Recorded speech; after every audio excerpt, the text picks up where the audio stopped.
Pues, Abusise, eh, buenas tardes por acá. Sigo acá en el templo de Quetache.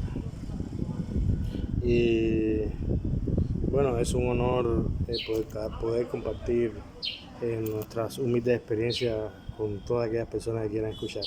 Hoy seguimos con el tema de que el tema sobre eh, que si los santeros viejos en Cuba o los balados viejos lo hacían diferente a los balados nuevos que vemos ahora.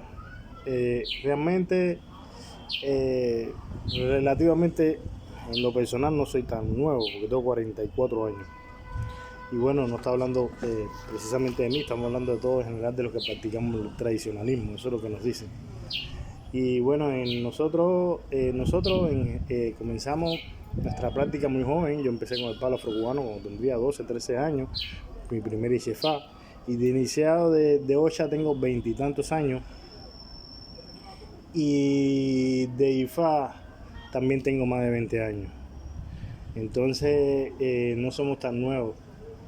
Pero realmente 20 años que yo tengo, o 40 o 50 años que puede tener una persona iniciada, no hace nada con más de 2000 años, 3000 años antes del año cero, que es cuando más o menos se dice que data o empieza la tradición Ixeché acá en Ileife, quizás mucho más. Nos dicen que nosotros somos nuevos, fíjense qué contradictorio, cuando la tradición afrocubana, el candomblé, umbanda, etcétera, etcétera, que hay en los diferentes países, vino precisamente de África. A Cuba lo trajo a Concón, a Deví, a Dechino. Fíjense, se escribe Adesina, pero se dice Adechino, Adesina. Esa A se desdobla en una O que sale por la nariz, es un sonido nasal. El Yoruba es un idioma nasal y tiene 3 tonos. El Yoruba tiene 3 tonos, alto, medio y bajo. Entonces, si no entendemos eso, nunca vamos a poder pronunciar correctamente, o al menos acercarnos. Porque realmente para pronunciar bien es como pasa como cuando tú aprendes inglés. Por ejemplo, yo hablo inglés, pero no hablo un inglés nativo. Yo no puedo sonar como un nativo de Inglaterra o como un nativo de Estados Unidos. Tengo mi acento latino, pero bueno, se me entiende, me logro comunicar y logro entender, logro leer. Entonces me pasa lo mismo con el Yoruba. Se dice Ade Shino. Hay que hacer un esfuerzo. La A se dobla en una O y sale por la nariz. ¿Está bien? Entre otros hablados famosos. ¿De dónde vinieron esos hablados? De acá. Entonces, ¿qué es lo antiguo? Lo africano. Lo nuevo es lo que tenemos en Cuba. Vuelvo y repito, y en otros países, Brasil, etc. Vuelvo y repito, yo sería incapaz de criticar mi propia cultura. Por el contrario, para mí es algo bueno, es algo fundamental. Y bueno, me discúlpenme que me rasuré acá. Y acá, nada, hay mucha humedad y entonces ando como que un poco inflamado. Bueno, entonces seguimos con el video, que es lo importante.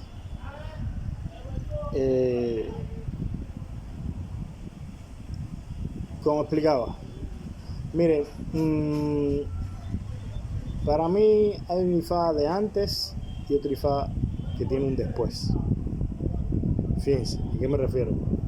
En Cuba, me refiero a Cuba precisamente. Si usted revisa o checa el DCFA Arango, ya ahora las nuevas generaciones se guían por la enciclopedia de IFA y otras literaturas. Incluso he visto algunos que se guían por Osamaro y una literatura africana, siendo aún afrocubano. Que está bien, no digo que eso esté mal. Pero bueno, yo mi recomendación, si usted es afrocubano, que lea el DCFA de Arango. El DCFA de Arango, usted va a poder encontrar muchas cosas. Miren, muchas historias IFA que escribe Arango, yo las he encontrado acá en África. Darle un ejemplo vago, elemental. Arango habla sobre un SIFA donde una niña joven estaba lavando su ropa al lado de un río y desafía al rey que pasaba en ese momento. Y entonces decía que la tela le iba a cambiar de color. No recuerdo qué fue lo que escribió Arango, yo lo leí hace muchos años. Que si de blanco a rojo o de rojo a blanco. Y entonces Rey dijo que si lo lograba hacer le iba a dar propiedades, pero si no le iba a cortar la cabeza. Entonces la madre de la niña que escucha esa barbaridad se apresura a ver un babalao, esa adivinación que es babalao, le hace la adivinación y le marca sacrificio a Eshu. Y Eshu le cambia la tela a la niña y uno se logra salvar. Esa es Ifá, no así precisamente con estas palabras que la narra Arango, yo la encontré acá en África. Como muchos de Ifá, lo he encontrado acá en África. El Ifá de Arango fue uno de los primeros libros que yo tuve en mis manos. Cuando yo me inicié en Ifá, las enciclopedias todavía no, de estas criollas afrocubanas, no estaba. Lo que estaba era el Ifá Arango y los babalaos tenían documentos, hojas escritas, muchas hojas, muchos papeles, como decía ellos. Pero todas estas enciclopedias y otras cosas han salido más recientes. Entonces, he visto que el Ifá Arango ya las personas casi como que no lo utilizan o lo han dejado al lado. Yo realmente no lo utilizo porque tengo otra fuente de información. Por ejemplo, ahora estamos acá en IFE y a pesar de mi tiempo de iniciado, yo todavía sigo aprendiendo, porque IFE es algo que uno nunca termina de aprender. Es como una carrera, uno nunca la termina. Entonces, como bien les decía, muchas historias de Arango coinciden con historias que hay por acá. Entonces, ¿de dónde vino esas historias? Por supuesto, vinieron de aquí. ¿Está bien? Si seguimos hablando de Ifá de Arango, vamos a encontrar que en el Ifá de Arango que en la parte posterior, fíjense, la mejor recomendación que le puedo dar con respecto a ese libro es revisar la parte posterior. Eso es lo mejor que tiene el libro. La parte de atrás te habla de Odudúa, pero te habla de la tradición de Odudúa de acá y de Ileife. La parte de atrás te habla de Eshu. Pero lo curioso es que Arango no habla de Eshu, hacer un Eshu de cemento. Nosotros utilizamos los elementos de la naturaleza, nosotros no podemos hacer un Eshu de cemento. ¿Está bien? Los Eshu que menciona ahí Arango, la manera de hacer el Eshu ahí es tradicional. Quiere decir que Arango debió haber tenido hecho tradicional. Arango también habla en ese libro de Olokun, y la imagen que pone de Olokun es exactamente la imagen de la cabeza de Olokun de bronce que encontraron en el mar. Acá hay una cabeza de Olokun que está ahí en un parque de aquí de Ileife, que tiene como si fuera una punta que sobresale, y es exactamente el mismo dibujo exacto de la cabeza de Olokun que está aquí en un parque en homenaje a Olokun que hay en Ileife, a la que tiene dibujado Arango. Es increíble. Habla de Festival de Ifá. Festival de Ifá mundial se hace acá en Ileife. Otras regiones hacen también festivales, Chopo, etcétera, y nosotros en Cuba también estamos haciendo el festival para todo Cuba. Pero y Arango te habla del Festival de Ifá de acá, te habla de la ceremonia Iguanaodu, te habla de Ibaudú, familia. Arango no habla de Olofi, te dice Ibaudú. Entonces, ¿cómo es posible que un babalao de esos años tuviera esos conocimientos? Entonces, la persona que inició Arango, no sé quién habrá sido, el que enseñó Arango, realmente lo hizo según la tradición yoruba. Para mí hay un Ifá antes y después. Para nosotros, Miguel Félix, para nosotros los cubanos, Miguel Félix, se habla mucho, se politiza mucho sobre Miguel. Se hablan cosas buenas, se hablan cosas malas. Yo en lo particular siempre voy a hablar cosas buenas de las personas. No me gusta hablar mal de nadie, porque además fue una persona que yo no conocí. Pero hasta donde yo recuerdo que hace muchos años bueno, yo conozco muchos balados en Cuba, imagínense, desde el tiempo que estoy iniciado. Yo recuerdo, por ejemplo, Roberto el Típere, que vivía por 2 de octubre, dice Malecón sin agua, estoy hablando de un balado muy viejo, o sea, que se murió viejo además. Roberto el Típere tenía a Osaín recibido de Miguel Ferli. El Osaín que tenía Roberto el Típere no tenía brazos, lo que tenía era 2 alas. En lugar de los brazos, lo que tenía era 2 alas, como si fuera un murciélago, para que me entiendan. Tenía 2 tarros en la frente, como si fuera un demonio, una barba larga, parecida a un chivo, con un ambigote largo, y estaba rodeado y tenía unas uñas largas, las uñas de los pies de la talla de esa madera. Y aparte su recipiente de barro, sellado, un hueco por donde comer y un Osaín volador, como le dicen en Cuba. Pero ese es el del Típere. Conocí otro por 4000, otro balado, y yo, pero no vamos a decir nombre por ética, porque bueno, con el Típere sí me daba mejor, con el otro me daba bien con el Típere. Con el otro apenas lo conocí, que también me dijo que había recibido Osaín de Miguel Ferli y tenía 3 figuras de madera. Vamos a hablar como se habla entre los afrocubanos, 3 aporán, como se dice en el afrocubano. Nosotros realmente no decimos así, pero tenía 3 figuras de madera. Y volviendo a Disifa Arango, está representado discúlpeme la interrupción, ahora seguimos hablando, un caracol africano dibujado, lo más bien. Nosotros usamos lámparas para Shun. Realmente en el afrocubano, en el tradicional, no se usa muchas lámparas. Son un poco las divinidades que se le ponen lámparas, pero Shun es una de ellas. No se le pone. Y por supuesto, vela no se usa, eso es católico, totalmente católico, que bueno, acuérdense que la santería es una mezcla de catolicismo con raíces africanas. Entonces, en el festival de Ochun, de Ochopo, por ejemplo, ponen una lámpara muy larga que tiene como si fueras unas pequeñas ollas a lo largo de la lámpara, de la estructura metálica alta, y bueno, y todo eso se prende con aceite de palma, se le pone una mechita de algodón, y como son muchísimas lámparas en ese pedestal de hierro, da una imagen preciosa. Bueno, eso lo tiene dibujado Arango en el Disifa. Fíjense, yo he tenido la oportunidad de estar en Ochopo, y entonces me pregunto, bueno, ¿es que Arango en algún momento vino aquí a África? ¿O el que inició a Arango era un africano? ¿O el que inició a Arango, su babá era africano y le transmitió todas estas informaciones? No sé. Hay unos Jerez Beji, realmente nosotros decimos Borán, decimos Jerez. Hay 2 figuras de Beji que también son muy tradicionales, no son afrocubanas para nada. Entonces, vuelvo y le repito, hay un antes y un después. Sin embargo, después de Miguel, yo creo que ahí fue donde empezaron los cambios. Como les decía, también conocí a otro balao que Miguel había entregado a Sayín, y entonces era 3 aporanes, como dicen, recuerden que tradicional se dice eres, pero bueno, vamos a decir aporán.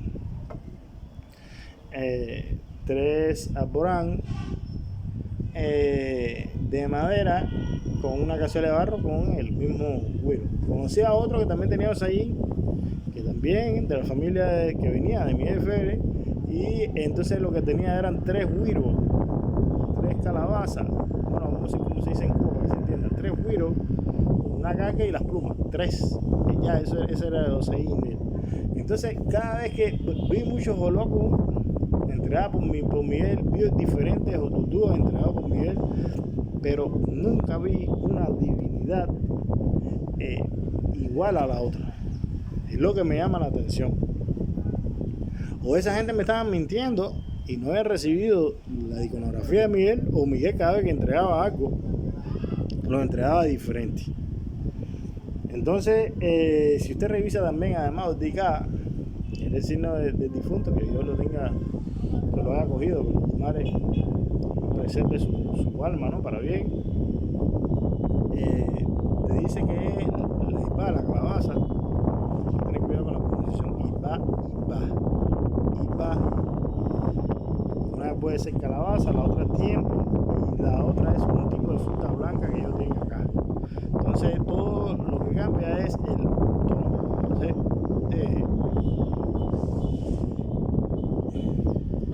Fíjense, miren, por ejemplo, Itaruku lawo Itaruku lawo Itaruku ta, di fan fun y ba, tin sauro de uyo. Eso habla de tiempo. Es un otu difá, no voy a decir el otu. Yo le repito, por acá no es meritorio, yo trato de no dar muchos detalles de determinadas cosas. Es un otu difá que te habla de que todo en la vida lleva su tiempo. Di fan fun y ba. Entonces, habla que Orumi la estaba pasando trabajo. Bueno, nada, es un ejemplo. Para no hablar ahora de ese cifra, ni el cine donde está.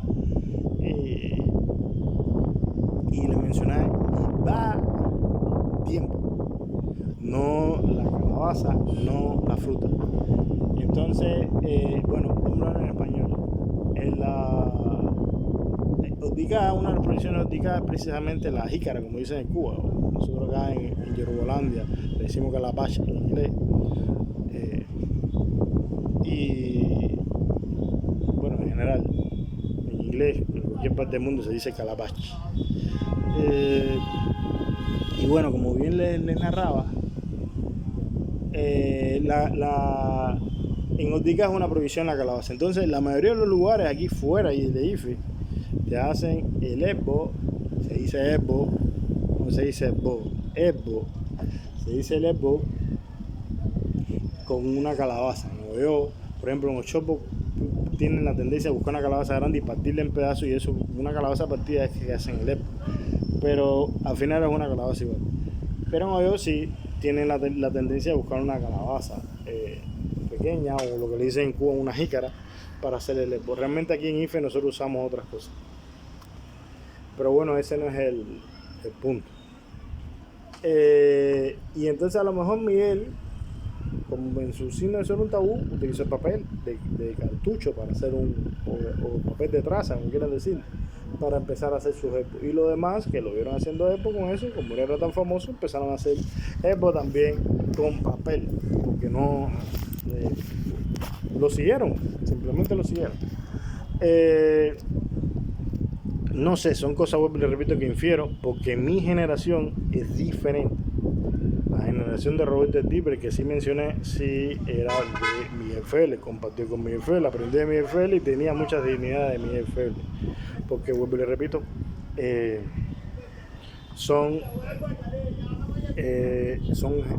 tenemos generaciones diferentes. Yo he escuchado mucho de Miguel por precisamente Roberto, que era muy amigo mío, y bueno, y otras personas también, otros ojalá también.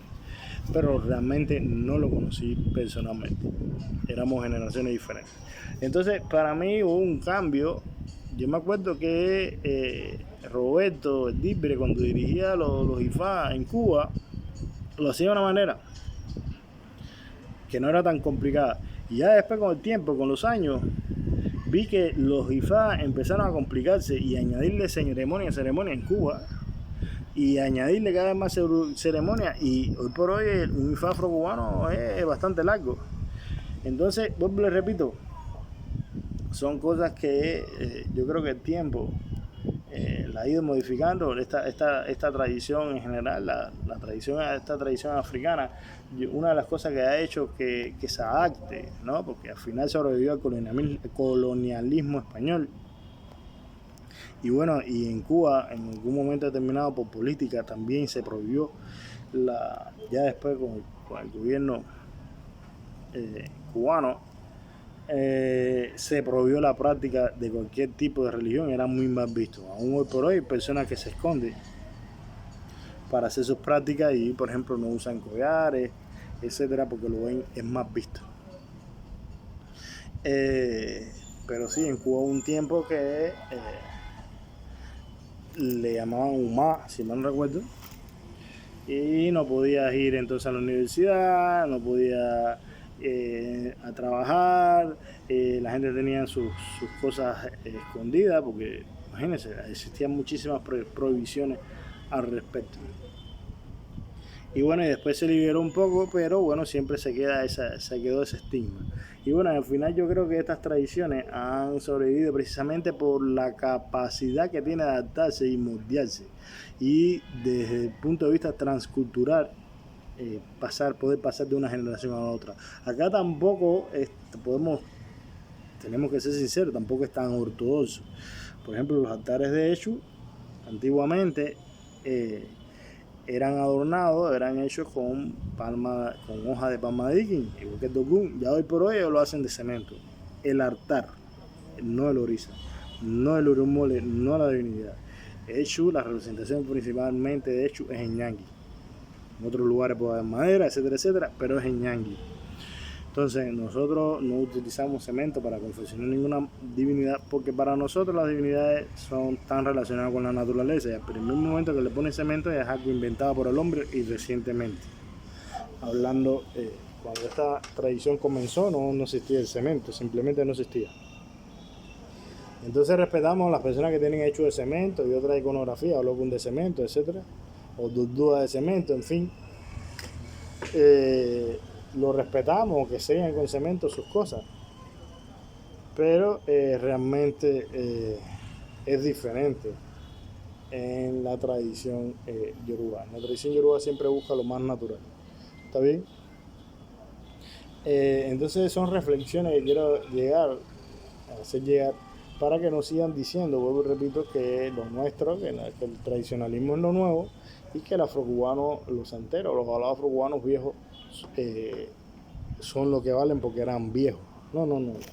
Yo pienso que cada cual es libre de profesar la religión que desea. Como siempre lo he dicho acá, si tú deseas practicar el Ifá tradicional, pues bien. Si deseas practicar el Ifá afrocubano, pues eres libre de practicar el Ifá afrocubano. Está muy bien. Pero no hay críticas o ataques que carecen de lógica alguna. Entonces, de mejor me dice, mira, a mí me gusta el Ifá afrocubano. ¿Ya? Y se te entiende. Tú utilizas coco para tus orichas. Perfecto. Nosotros utilizamos obvia, bata y orobo. En Cuba no había obvia y orobo y tuvieron que sustituirlo. Y también lo entiendo. Eso se entiende lo más bien. No existía ECU o una determinada rata que hay aquí en África, roedor, y entonces lo sustituyeron por un roedor cubano que se llama jutía.